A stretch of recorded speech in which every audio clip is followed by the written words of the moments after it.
My name is Jason Burroughs, and I'm the owner of DieselGreen Fuels in Austin. My talk is about our business in Austin, usually. I'll say up front that I'm the most unprepared for this presentation of any that I've ever done. And you'll hear why a little bit, kind of through the story about kind of where my life is and where DieselGreen is. I don't have a clicker, so I'm going to just run through this. So, what do we do? Oh, feel free to interrupt me with questions along the way. We've got about 45 minutes for the presentation. It's not that long. It's mostly just a few pictures and a few slides. So we collect oil from 200 commercial kitchens, a little bit more than that now. We sell that to rendering companies, and then we go to biodiesel producers and we buy biodiesel from them. And so we have two revenue streams. One is the sale of the oil, and the other is the margin on the sale of biodiesel. We have gone through many different iterations of business, ways to do business. Ideally, we'd like to be tolling with a biodiesel producer. We've never found that right company to do that. Unfortunately, we just had a major business change where our biodiesel producer went out of business. Pacific Biodiesel closed their Texas plant. So we're now kind of scrambling. We're going to get fuel here and there, and we're selling to the renderers. It's not ideal, but if you look at a mass balance system, we're sending about 5,000 or 6,000 gallons of oil a month to the renderers, and then we're buying about 5,000 or 6,000 gallons of biodiesel from producers. And in this case, Pacific has tens of thousands of gallons of fuel left. So we're okay for months before we have to think about how does this really balance. We've had a retail outlet in Austin for 7 years. We took over for another company that was there that probably got in a little too early and tried to shoot for a biodiesel plant, didn't really make it. And so we're kind of standing on their shoulders, very grateful that they existed. So we took over their retail outlets, and we also have fleet customers. The famous one is Willie Nelson's tour bus. We fill those guys up. We have landscaping companies, we have recycling companies, a pallet manufacturing company, construction waste recycling company, gardeners, companies like that. And for the most part, they've sought us out. We've done some sales, but it's mostly, we're not sort of selling this to anyone. We're not going into meetings and sitting down with fleet managers and giving presentations and things like that, like some people have done. We also wrote a grease account manager software we call Biodiesel Control Center. And Caleb's actually going to do a presentation on that either today or tomorrow. We'll talk about that. We also broker some products. We moved several million gallons of glycerin a couple of years, and several million pounds of palm too, expired non-food grade palm. So we've done kind of some random things. When you're in the business a long time, you get those phone calls from people who need something, so we've kind of done that. We started out as a nonprofit co-op in 2005, 3 people, I'll show you that in a minute. We started our business, DieselGreen, as an LLC in 2006 after coming to the first CDC. It was somewhat out of a sense of disappointment that the co-op model wasn't working for us, but also sort of relief that it wasn't working for other people in the sense that we were in good company. Some people made it work, a lot of people didn't. So eventually I became the sole owner. This is our original making biodiesel, in a salvage yard. Eventually we moved into a real property and scaled up a bit. And then we got what would turn out to be a little too big for our britches, where we had a 10,000 gallon tank, a 5,000 gallon tank, 2 big trucks. We had an office, we had a warehouse, we had land. And it was the boom time, and I'll go into some of that. So now what we're left with is 2 trucks. Like, that's how we run our business, 2 big trucks. We were just approved for a grant for $25,000 from the Texas Commission on Environmental Quality, a group that's actually been probably one of our worst enemies, so to speak.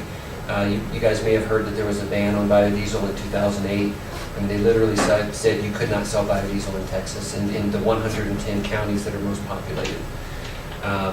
After a few years, the ban was repealed with some steps along the way where B5 and then B20 was allowed. So they just gave us this grant to get this 1988 vacuum truck off the road and replace it with a 2000, the brand new model. So we got a great deal on a 2011 that was new on the lot. It's in the tank shop right now being built, so that's probably the most exciting thing we have going right now, except for me, going back to Austin. So this is our station at EcoWise. We have another station that looks very similar. It's an honor system. You pump and then go inside and tell them how much you bought. We've certainly thought about getting paid at the pump, 24/7 card lock, and we just haven't found the right product to do it. We definitely hope that the efforts that Kyle's helping to lead will lead us to a system that maybe is a few $1,000s and not like tens of thousands of dollars. That's a big hope of ours. So, my initial idea for this presentation was just to talk about the people. Business really is nothing without people, and this was us about 6 years ago, right before this group kind of fell apart. This is my car converted to vegetable oil, and this is Libby and Michael and Patrick. Things didn't turn out very well. Libby moved on to just other things in her life, and Michael became kind of a nemesis, which some of you have heard these stories. So this was us. Then over the next couple of years, the biodiesel industry was doing very well. It was a very exciting time. We were really energetic, and we staffed up. I had 2 mechanics who were doing grease car conversions and driving to collect the oil. I hired a guy part-time to go out and get the oil accounts for us. I hired an intern that kind of pestered me. You guys probably met him, Chris Contananza. Great guy. Intern became our manager of the business, and also developed the software for us. He was a software guy. And I had my mother and my mother-in-law both coming into our office every day and doing bookkeeping and paperwork. So it was a really interesting time. I mean, I'm sure many of you can remember the years when this trajectory was really, really going well. So the next year, back to Earth, it was when we had the business split with me and Michael. He took the grease car conversion business, and I took the biodiesel business. And it was just me and a driver. And luckily, he was a really good driver and a really good guy. And then my mom answering the phone and doing things like that. As you probably know, I've always had a day job all these years. I've never taken an income from DieselGreen, so it's always just been my nights and weekends and holidays and weekends. So there's so many stories in here that I could tell about the people that made this happen. It's hard to even really know where to start. The dark years is what I call the 2010 to 2011. After we split the business, I became really, I guess, a little depressed about it because, the 2008, 2009 era kind of took a nosedive. I had to lay people off, had to let my drivers go. I was left with just one part-time. So I went out to Seattle for a visit, and really loved it, and thought, I'm going to kind of escape this biodiesel business because I'm really not happy with it, and I just wanted to change my life. So I made a deal with a guy who we had been having our oil filtered by, and there's again more stories that I could even go into, but there was a point where we used to collect our own oil, filter it, dewater it, and then sell it to people as oil or sell it to biodiesel producers. And the state stopped us from doing that. We had to have a new license, a different license that we used to have, and was no longer readily available to us. So we agreed to sell the business, the grease collection business, to a guy that had been filtering our oil. And the reason I'm telling you some of these stories is some, I guess, a cautionary tale to be careful of who you get in business with and to really understand their motives. So the guy that bought the grease collection business, he was actually doing a really crappy job of processing our oil, and a customer lost an engine because of it. I didn't put all these pieces together like I should have, and in hindsight I certainly see that this guy lost, spent $5,000 replacing an engine because he was buying crappy oil from us. Oil that I had never tested because we were relying on this third party to process it and give us back filtered WVO right into our retail tank. So we made a deal for the business assets, which was the vacuum truck, all of our accounts, and related entities. We had a promissory note, we had a schedule of payments. It was a pretty good deal. I was happy with it. So after a few months of not paying me on time, he stopped paying completely but kept collecting the oil repeated calls, emails, and he says, well, I'm not getting enough oil. It's not as much oil as you told me it was. Now, I had given him all of our books, and he had access to the software, so he had like 3 years of collection history. So the reality is, what he had done is he had collected oil for long enough to get multiple cycles at every restaurant to know which ones were the top producers. We had transferred our phones to him, and what I discovered later is that he was taking these phone calls, and then he was entering it in his own system, but not entering it into our system. So people were saying, hey, I want service, and he says, sure. So he'd go and drop a drum off with no label on it or anything, and then I'll in that one in a minute. So as this is happening, that's the time when I moved to Seattle, like right in the middle of selling the business and thinking, okay, gave away a bunch of stuff on the curb because it didn't fit in our storage pod, had all these plans set up before I lost my job. So I went to visit family, and now I'm going to Mexico next week. I'm coming here, staying at family's house for a few months. My wife's going to Mexico with our son for a little while to just have some Spanish immersion. So this is by far the most craziest, tumultuous time in my life. I was in Austin for about a week, just enough time to see how many customers I haven't talked to in a long time, but to kind of get that excitement again, that there's so many fun things I want to do and so much I love about the business. So for now, DieselGreen, income or no income is what I'm doing. So I'm happy to be here to tell our story and answer any questions that you have, and hope that our story is helpful to you. Any questions I can answer about our business? I just kind of wanted to add to one of the things you were saying. I'm Kumar, and I started Jokea Biofuels, and there's a lot of similarities, kind of over the years. I can see it in your story, things that I've gone through. And one that really resonated was the driver issues. And I'm learning that the best thing you can do probably is develop a program for finding people who would make good driver candidates who don't necessarily have a commercial driver's license, and have once you've got your good driver, like in your case, Mike, make him your driver trainer. And when you need new drivers, bring them in and train them yourself.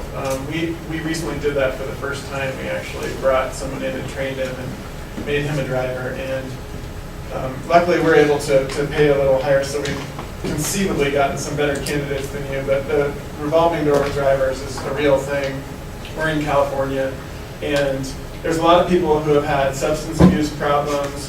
There's a lot of people who are just in their own world, and there's some great people out there doing driving. We've had some really good experiences, but it's also the biggest crapshoot in this industry that I've faced as far as category of employee that you hire. So yeah, I just wanted to say, consider training your own if you're going to do distribution. Well, one thing that I should have probably mentioned is every driver along the way, Moya flew out and trained them.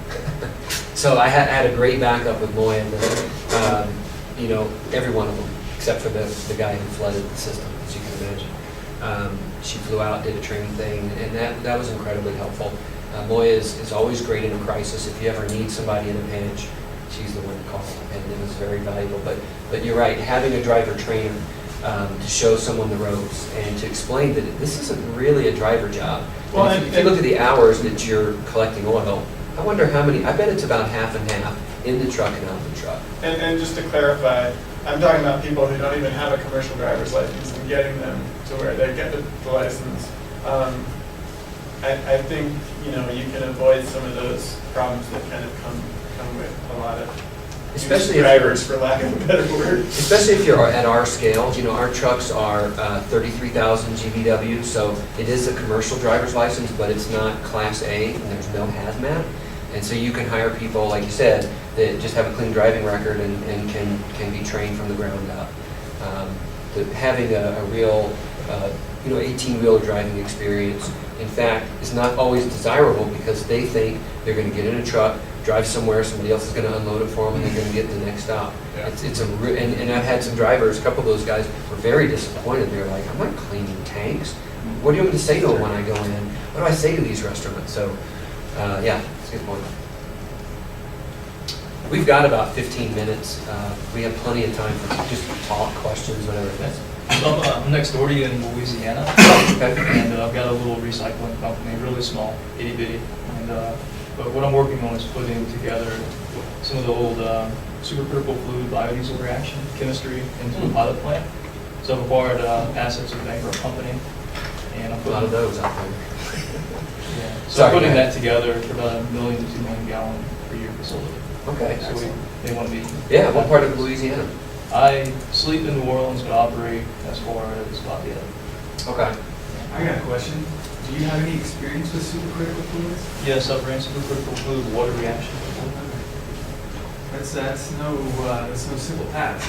So I'd be interested in talking about that. Sounds good. I'd like to talk to you about that too. I have a little experience with it. Okay. Questions? You mentioned, so this guy kind of took your grease customers and was a competitor. If I recall, didn't you have a similar situation like that in like the first couple of years you were operating? Or is that, am I thinking of something that's Probably the somebody same else? thing. Or somebody in Austin was like, oh, we're, Austin Biodiesel or something like Well, that. what they did is they named their business Austin Grease Guys, which was a pretty clever business name. Yeah. And what the other clever thing that they did was they did a PR web blast. And so like October of 2010, if you Googled for Austin Grease Guys, there would be, 10 pages of links because PR web floods the internet. It goes on, it gets syndicated by Yahoo News and all these things. And I certainly took a page out of their book, and I did that a few months ago. I think we did it for our residential oil collection.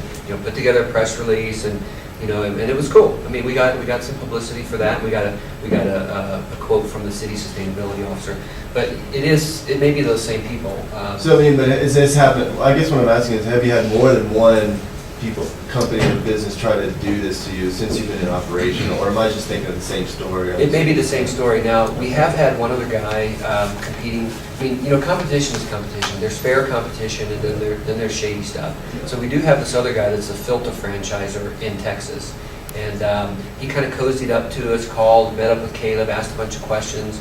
And his angle was, what did he say? It's not that he's collecting oil, because see, they just go in and filter it. Right. And then it's like, well, I have a diesel car or truck that we use, so I'll use biodiesel. And then, and it's funny the way we found out about it. Caleb noticed that in one of our accounts there was a bunch of fine-grained stuff. He said, that looks like Filta's material. And so that led me to call Filta, or I forgot how I did that, but interestingly, he was the only other guy in the city that had a hauler's license like us, and it was an individual in a house. And so he'd always been on my radar, and I didn't know what his thing was, and then it turns out it was this guy. So a few weeks later, we get a call from a customer who says, we need you to get out, and then we find out it's him. And not only was he competing with us after he said he would not, he was using green drums, yellow lids, just like us. It was just too much. So then we go to their website, and it says they offer the service called Filta Bio, which is just marketing fluff for, we take your oil and it goes to a biodiesel producer. It's not a service that they offer, it's just a way of saying that when they take their oil, it goes to a biodiesel producer. The fact is they don't. We knew the rendering company they were selling to. They were not. So I eventually called him out on that because we had a disagreement about a customer. And he said, well, that's the way Filta operates in other states, but not in Texas. Like, well, it's on your website, it's on the Houston website and the Austin website, and it's still there to this day. And I am actually pursuing something with the Texas Attorney General for unfair competition. This stuff's expensive. So how many accounts has he taken? How much money have I lost? Is he a force that's going to continue to grow? So I got to decide about So he that. was just collecting oil and selling it? Oh, well, interestingly, he was not only doing the filtering, he started a little side business with a different name, and he was collecting the oil. And he's actually rendering it in his little van by cleaning it and then selling it. So we have also tried to get him in trouble for rendering without a license. So we're trying all angles. Yeah. I'm from North Carolina, Blue Ridge Biofuels. We actually work with Filta Bio. We probably purchase 20,000 gallons a month through the Filta Bio program. So it may not be working in Texas, but just to say that they're greenwashing, I would just caution against saying that as a broad statement, because they are doing it, and you could probably reach out to corporate if you wanted to work with them. Well, there's a specific reason why it's not working for us in Texas, because in Texas, you have to have a license, different license to transfer oil from one vehicle to another. We talked about that with him early on, is, well, if he pulls up his truck, can we then suck the oil out of his truck? And we can't. It's a weird situation. And so he went right around us and went to the renderers. Right. So I can't fault him for some of the things he's done, but you know, there's a line that he's crossed by advertising something he doesn't offer. And so after I'm out in Seattle, one of our customers, he told this customer, well, you guys are based in Seattle and he's local. And so we lost the account because of that.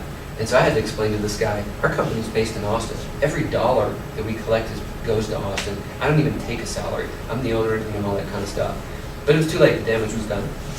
Have you tried tote, just taking a forklift to the tote, do truck A to truck B? It's illegal because Did you- it requires a transfer station license in Texas. There's a Or- hauler and a transfer station and a rendering license. Sure. So now, that being said, the rendering people have not really been great to us. We have a confirmed case of theft from a known grease thief. We had eyewitnesses, it was proven, no doubt about it, and they assessed them a $10,000 fine. Can't believe I left this off there. There's this one notorious grease thief, and his business is a brokering company. And he's got a felony charge against him right now in one of our local areas, and I've reached out to that prosecutor to try to be involved and tell him all the stories that I know about him. This guy went and dropped off containers at every one of the hospitals we service. There's like 6 hospitals. Pushed our containers out of the way, and they actually had to call the police to get him to remove them. And you know, we didn't get a dime out of it. So, but I don't know if I answered your question. Oh, the totes. Yeah, it's what my point there was is they're being so lax in this enforcement. They didn't enforce the $10,000 fine against him. He just asked for a review, and it's been a year and a half. So we've been kind of, the wheels are turning like, what can we do to push the envelope? If these other people are doing it, why are we out here following the letter of the law when nobody else is? And we're getting burned for it. What if you standardize to a trailer, you swap out trucks? You mean with him? Maybe. Or And if we take our vac truck and we go collect oil, we're only licensed to haul it straight to a replacement renderer. Even having our truck with oil in our yard is kind of this gray area. They seem to be okay with it. But technically, it's supposed to go within 24 hours to a licensed rendering place. So if we collected on a truck with a trailer, and then we drove back to our yard and dropped it, and then got another truck with a trailer, it doesn't really help us because we still have to drive both those 2 trailers separately to the renderer because we couldn't pump from one trailer to another or from one truck to it. There's no transfer. Yeah, just to add on to the cautionary thing, in California, we probably got more competition for grease than anywhere. And the theft that you're talking about, Jason, I mean, we've seen it all over the place. We've had barrels of ours thrown into dumpsters, like construction dumpsters. We've had people put concrete in them. We've had people poke holes in them and dump them over near a drain to get us in trouble with the local regulators. You really have to, you know, the more competition you have, the more you have to have kind of like this emergency response team ability to go take care of stuff. You also have to really have a good relationship with your customers so that if they see anything, they'll call you and they'll call the police if needed. The other thing that we've seen is the city of San Francisco actually got into grease collection themselves, which is a whole other level of unfair competition. And we don't collect from San Francisco, but they put out of business small collectors because they can essentially bully restaurants into going with them. wasn't it Darling thing? Darling did the plant for that? There's a whole lot of different players. Darling is a whole other problem in San Francisco. Basically, I don't want to get anywhere near San Francisco, even though it's 100 miles away from me, because there's so many problems there.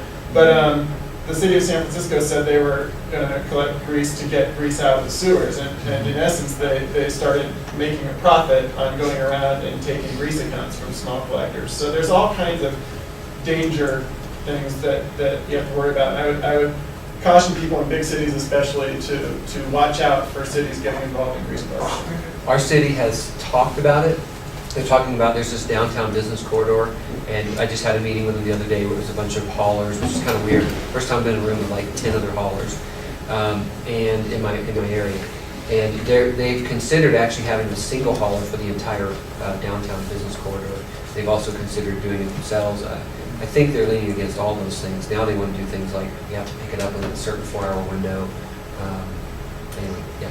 So you're selling unrendered yellow grease right now. Right. What we call street grease. Okay, so what's your going price right now? It's actually dropped a lot. We were selling it to Pacific for 35 cents a pound, which is about $2.80 a gallon. And our moisture and stuff, our MIU was about 7 to 11%. Like that was pretty consistent for a long time. When they closed down, we started taking it to a render. The price dropped from 35 to 31, then 30 and a half, and then 29 and a half. Recently got 26 cents from a place that's from their operations render that's closer to us. But it's not so much closer that it's worth losing like 4 cents. So the going rate right now in Texas is about 29 to 30 cents a pound. And then the other thing is the renderers are ridiculous with their measuring. The way they do it, they like take a bucket and do all these different things. And they say we have 30% moisture, like 2 times in a row. And then the next time we went somewhere else and suddenly it's 15%. We go somewhere else and it's 15%. So, it's not easy doing business with these people. So you need a simple analysis kit would be helpful for you, so you can do your own test? If we could measure the truck, if there was a way like, a bacon bomb or whatever, and one of them actually uses one of those, but I from what I heard from our driver, it wasn't a very good one. But in fact, they cracked open our truck to get in there, which is kind of a no-no because it's got the seal. I wish there was an easy way for us to Pulling off the top might be a little different than the bottom too. Yeah, if we could circulate, if there's a good way to measure our MIU and say, here's what we want for our oil. Every truck we pull in, we pop the top off, and we get a core sampler from Granger. They're like $12. They're little plastic PEX tubes. Okay. They go down, they have a little valve in the bottom, you pull it up, and then you pull that thing and you get a sample represented from the top to the bottom. Well, how does it get it from the top and the bottom? Because it's open, it's a tube that's open, and as it goes down, it's like taking a core. Yeah, it's of the called- entire. Oh, because the top's open? Yeah, Close yeah, it. the top's open, so it's filling up as you're going down. You go down nice and slow. Uh-huh. When you hit the bottom, you valve it off, you pull it back up. Why do you think these large rendering companies are doing that, if that's the way to do it? Because That's it's a good cheap. question. Say, yeah, take off the top, you better in their best interest. Well, here's the thing They is- could make more money doing it. I would swear that. Well, the way they do it is, they start the flow, and as it's splashing out, they take a bucket and they like shh, and then they wait a few minutes and they go shh, and they take it along the way as it's, That's the big, yeah, and the ASTM, I mean, the method for sampling fuel in large tanks is similar. You drop to the bottom with a bacon bomb, you take a middle sample and you take a top sample. All of that stuff isn't going to make a difference if they're incentivized to give you a higher MIU number. yeah. So you have to do the sampling to really. Yeah, our new truck, well, I mean, we have an issue with the seal on the top of the old one, so we never want them open.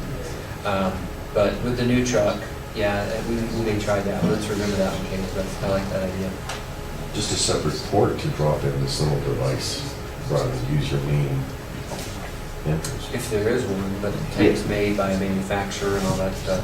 Cut a hole in the middle of a piece of pipe and It has to absorb, it has to have a lot of vacuum, and I mean, this truck's like $100,000. I don't know if I want to start cutting holes in it. Yeah, the device, it's called a thief, that's what they call it in the oil business. Okay. Yes. Okay, we've heard about all the threats and the problems and the headaches and the anxiety about collecting grease and trying to make a living doing this. From where you are right now, what's your plan for growth? How are you gonna make your business? What do you want to be when you grow up? Well, Right. I'm not gonna go that. It's a good question. Right now, I'm in kind of a mode of just getting back into the business, and that is a question that I have as well. Many of you have heard the stories, of selling it to this person, and then, one of the biggest RIN fraud cases in history, I was going to sell my business to that guy well before that RIN fraud. It's a company called Green Diesel, and they were going to buy the business. I was going to go work for them and get oil for them and do all kinds of stuff, and it fell through twice, in two different years. The exact same thing happened. And then, and once again, it was some, I can't believe I didn't put him in the slide. I could do a better slide next time. This guy his name's Bill Rifkin. I don't mind saying it on camera. He's the guy that the IRS sees $17 million worth of art from an 18-wheeler in New York because he put all this money in art. He was somebody, I'll tell you one caution thing is, if you Google for somebody and you can't find anything about them, that's a red flag. It really is. If you find out, well, they're just a little off the grid because they live, somewhere, but no, somebody who's a business owner and who has a Bentley and things like, and a jet, access to a jet, you should be able to Google for them. And I couldn't, and the caution flags were there, but I'd been through so much at that time. I thought, well, this is a step into another direction. I'm going to work for a company and get to that bigger stage. And of course, thankfully, it didn't work out. And the guy, he's fled to Europe and he put his secretary in charge of his business. And anyway, longer story.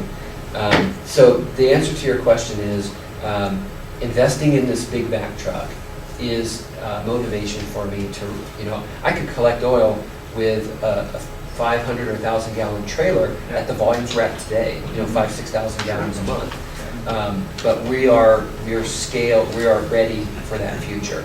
And I think the challenge we have is we don't have any property. We're getting kicked out of our property because they're closing it down to move on to something else. We have a little office that isn't very good. We need property that has land to move in. We need like office warehouse land space. We've got some real challenges, and I think I've got the next few months, I'm kind of on loan from my wife to the business for at least a few months to figure out what to do. And after those few months, I'm going to plot that course, and that course might be right back to the IT business. I don't know. But my goal is for me to get back embedded in front of my customers and so they know who we are, and to aggressively go after the Austin iconic restaurants, commercial kitchens, and properties. And that's what I'm doing. I'm going after the big names, the ones that we used to have a big hamburger chain and we lost them. And I contacted them a week ago and said, our business has evolved. We're now using grease bins instead of drums. We're using some back truck. And I started dropping some names and they're like, okay, let's talk. So my goal is to grow from 300 accounts to about 500 accounts and grow with larger customers or restaurant sources so that we're in that, I'd really like to get to about that 10,000 gallon a month mark. The other major challenge we have is we don't have a biodiesel producer anymore to rely on. That fuel is going to run out in the next couple months. Luckily, we got a great deal on the fuel that they have left. So that question, I was wondering, is there any chance that you could potentially be putting your street grease on a tanker, on a rail car? Is that integrated right now? It's back to the licensing thing. If I were to have the 2,000 gallon truck, take it back to a yard with a tank to put it in, that tank's going to have to be licensed and all that kind of stuff. And we've had so much trouble with that. It doesn't feel very likely. There is a chance we could wind up making our own biodiesel. Caleb's made biodiesel in the past, lots of it. The problem is obviously all the regulatory red tape and all that stuff. But we're at a small enough scale where we could consider going to a membership model where we don't have to do any of that stuff for our fleet customers. Of course, I'd want to make sure we had top-notch fuel, and I think it's getting harder and harder to make good fuel at a small scale because the ASTM standard has ratcheted so tight. So I don't know. I mean, we've had some wild ideas. The Pacific plant is up for sale, and then they were asking $2 million. Now they're asking $1.5 million. It's a solid plant, but they've had problems meeting cold soak as the tests have gotten harder. So if we bought this plant and put another $1 million or $2 million into it and explored enzymatic or dry wash or whatever fancy stuff's out there, it's also 130 miles away, which is pretty far, but it puts it right in between us and Dallas is a really good market for biodiesel. So I've totally considered looking for investors to get that money, raise the money, buy the Pacific plant, and make it that vertically integrated operation I've always dreamed of. Any last questions? We're about out of time. Yep, so interesting time. One in the back, or is that a time check? Yeah, just real quick. I'm an instructor here at CNC, and as you guys might know, we have a new 4-year degree program in sustainability studies. But one of the big questions is, what kinds of jobs can I get when I get out of this degree program? And my answer is often, well, whatever you want to make of it, and you guys are all great examples of that. But as you move forward in your businesses, what types of qualities, what types of skills are you looking for in students that you might consider employing in the future? We've had lots of resumes over the years, and they all seem to want to do production or process or engineering level stuff. Nobody reads enough about our business. It kind of makes me wonder if we're communicating well enough what we do. Everybody just assumes we're making biodiesel, which can be a good thing because it makes our operation look more vertically integrated. But you know, we'd love to have an intern or 2 or 3 or whatever. The fact is, the jobs that we have are typically, it's a driver, you know, or it would be marketing, the sales and things like that. And I think it's probably true for a lot of small companies. We don't have the budget to say, I'm going to offer $50,000 to $75,000 a year for a top college student with an engineering degree. The companies that are generally represented at this conference, I mean, I hate to speak for everybody, but it's just not that common. You know, we've talked over the years of having a dream team. Half the people in this room I'd love to hire and build a business and do all these cool things. And I think generally we're at a level where we don't have the funding for those kind of things. I wish I had some good answers for college students. I think that renewable energy, they need to make sure they're broadly, you know, they have a broad portfolio of knowledge, because it's not just biofuels is crazy complicated. I think many people who are in it probably wouldn't get into it if they had it to do all over again, because it's so crazy. But to have the experience with the wind and the solar and the renewables, I think is very, very powerful. I think it is one of the fastest growing sectors in the economy is clean tech. So I think it's the right place to be. And if you had an online degree program, I'd be all over it. If there was a degree program for sustainability in Texas, I would do it. I think it's fantastic. It's one of the only ones in the country. I've looked and looked and looked, and they're mostly just master's degrees in sustainability. There's only a couple of bachelors in sustainability. What we're looking for is somebody, I mean, as he says, is well-rounded, who's got some people skills and communication skills. They can answer the phone and, you know, can drive a truck, is mechanically handy. And, you know, that's really hard to find. Very often all the people that want to do things, you know, they can't take an efficient home message. So you need somebody who's a thinker, a planner, and a doer. And I think one of the challenges, you know, students go into a program and they say, okay, I'm going into an engineering program, I'm going to be an engineer. Well, there is no sustainability professional. I think that's an emergent field. Yeah. I think that's one of the strengths of the field, but at the same time, society looks at it and says, well, what are you? And so I think students kind of are having this hard time realizing that they can be that jack of all trades, and as long as they're organized and can, you know, follow instructions and be creative, that they're encouraged to do that. And I think a lot of times they want the right answer, and they feel discouraged to be creative and stuff. So I just... Let me make one point about that. Somebody once told me when I was first starting the business, I got involved in the Austin Entrepreneur Network. And I said, I really need to get a degree. You know, I left school to go work with computers in that boom time of like 1996. And my career's done totally fine without the degree. But I want to go back and I'm ready. What do? Business, engineering? Am I really going to go back and start becoming an engineer? I've been running a business.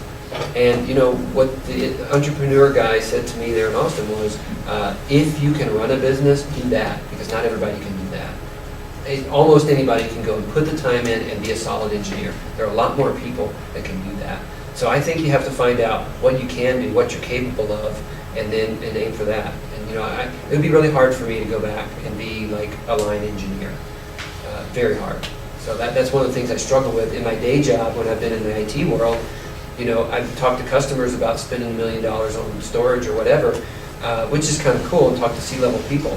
But really, I want to talk about how can our business transform this, and you know, how much money do I have to spend, and what am I going to buy? What kind of equipment do we need to make? It's just so different. So I would encourage people to look at being an entrepreneur, but not to take it to the extreme and forego the sort of classic education that it takes that I wish I had, but it wasn't really available at that time in the field I was in. But don't give up your day job. Yeah.